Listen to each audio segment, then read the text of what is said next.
myself. I'm Lisa Lister. I'm the Regional Director for the Yorkshire Committee.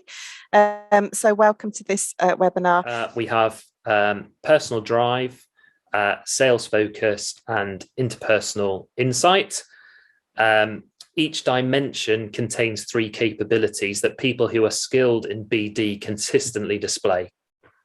This then is what we call the behavioural iceberg, and quite commonly used in business psychology. It's a great way to illustrate that what we observe in people's behaviour is often dictated by a whole range of other factors that are personal to the individual that we can't see.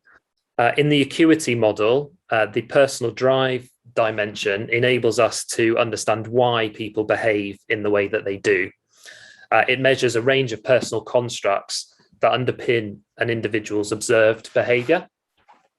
And in this picture, then the constructs are represented by the elements of the iceberg that are on or below the waterline. Some are more deeply hidden than others when you look at an individual and what underpins their behaviour. I think what is important is to know what the key capabilities are that drive success in an undertaking BD activity, to look for capabilities when trying to identify allies across the firm in the short term that might enable you to create some quick wins.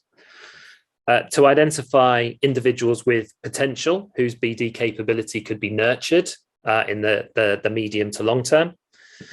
And to help create a sales culture by using a common language that enables BD and marketing to articulate what good looks like within a firm, and to gain some agreement and some consensus across the firm as to what sort of behaviours need to be driven.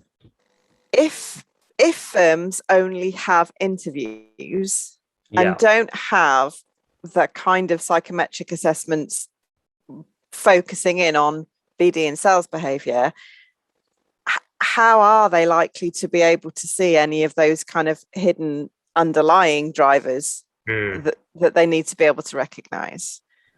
Yeah, well, I think that exploration of an individual's motivation in an interview is really key.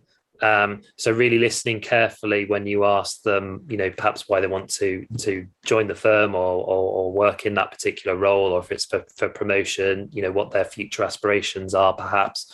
Listening out for some of those cues that I mentioned in terms of the client focus, the problem solving, the desire to stretch and challenge themselves, but also some people will be more explicit in terms of I enjoy the thrill of generating a new instruction, and that's quite informative in terms of the way that people perhaps think about the role, and quite a good indication of how much time they might spend in delivery mode versus BD mode.